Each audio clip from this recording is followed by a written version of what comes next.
Hello everyone, मैं हूं optometrist Abhinav Mishra at vision 2020 optical and rehabilitation centre Lucknow में। आज मैं आपसे बहुत ही इम्पॉर्टेंट बात करने आया हूं। ये उनके लिए भी है जो किसी कॉर्पोरेट में वर्क कर रहे हैं और जो प्रैक्टिस कर रहे हैं इंडिपेंडेंट भी, और कुछ पेशेंट के लिए भी है जिनके ज्ञान चक्षु खोलना बहुत ज़रूरी है।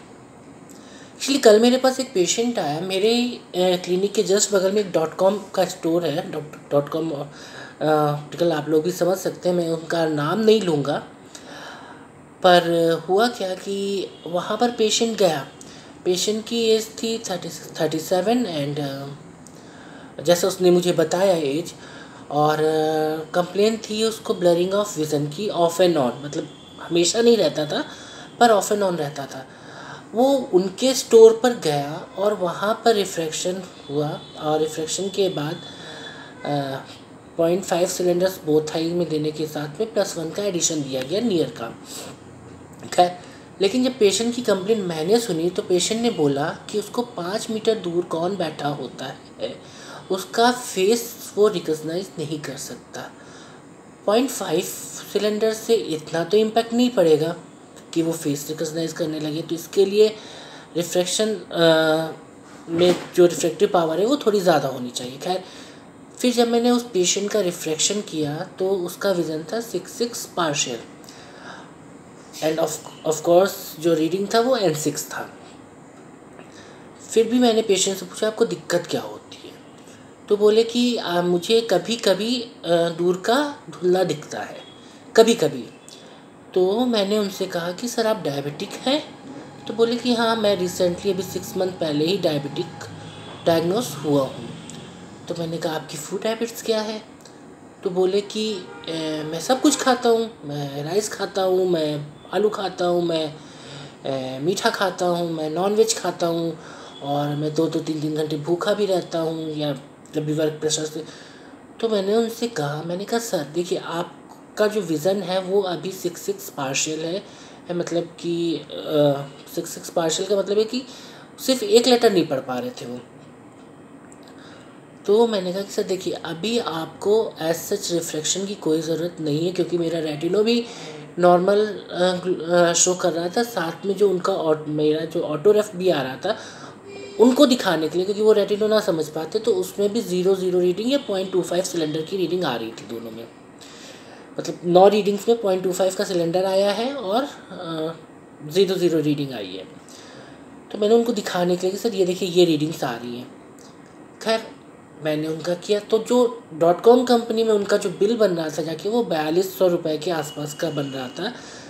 वही चीज़ जब मैंने किया तो मैंने उन्हें समझाया, क्योंकि उनका स्क्रीन एक्सपोजर थोड़ा बहुत था, तो मैंने कहा आप चाहो तो प्रोटेक्टिव ग्लासेस लगा सकते हो, but there is no need to give you power. Refraction के बाद पावर नहीं देने की ज़रूरत नहीं थी मुझे, क्योंकि उनका डायबिटीज़ की वजह से विज़न अप डाउन होते थे।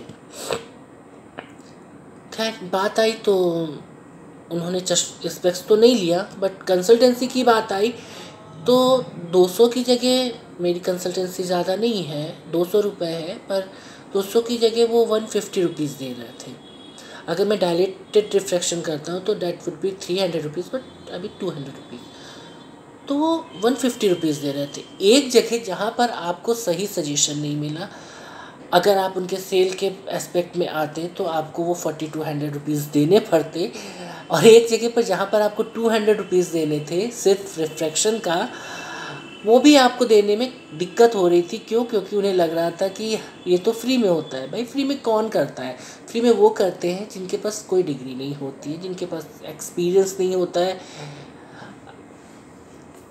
जो जिनके पास में कोई भी ऐसा ऑथेंटिसिटी नहीं होती कि हाँ वो कर सके, क्योंकि उन्हें तो अपना काम करना है ना। अगर वो आपसे पैसा लेंगे तो आप उन पर क्वेश्चन पुट आउट कर सकते, तो वो नॉट अ सिंगल क्वेश्चन पूछे जाने के कि आप किस हक से मेरे से पैसा ले रहे हैं। अगर पेशेंट पूछ ले तो वो क्या बताएंगे। लेकिन मैंने बोला कि सर, डिग्री किया हुआ है, साथ में इतने साल का एक्सपीरियंस है, इस सब्जेक्ट पर मैंने फेलोशिप किया हुआ है, यहाँ से मैंने फेलोशिप किया हुआ है। 200 rupees is not big deal. आप लोगों के इसी बिहेवियर की वजह से कुछ लोग हैं जो माल प्रैक्टिस में इन्वॉल्व करते हैं क्योंकि वो डिमोरलाइज हो जाते हैं।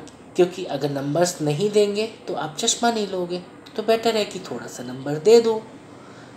तो हमेशा एक तो चीज़ें ये याद रखनी है, एक तो उस कंपनी के लिए मुझे बोलना है कि अपने एम्प्लॉयज़ पे इतना प्रेशर मत क्रिएट करिए कि वो रिफ्रैक्शन ज़बरदस्ती का करें। और पेशेंट के लिए कहना है कि प्लीज़ जहाँ पर आपको सजेशन सही मिल रहा है उन्हें कर्टसी दीजिए, और जो भी फ़ीस होती है वो फ़ीस दीजिए, क्योंकि कंसल्टेंसी के बिना आपको सही सजेशन नहीं मिलेगा, और कंसल्टेंसी के बिना फिर आप कहीं ना कहीं किसी न किसी दूसरे मेथड से वो आपसे पैसे निकलवाएंगे, जो कि शायद आपसे बहुत ज़्यादा हो। तो इस बात को ध्यान में रखिए। And thank you for watching. Like करना हो तो लाइक करिए, अगर पसंद आए तो लाइक करिए, सब्सक्राइब करिए और शेयर करिए।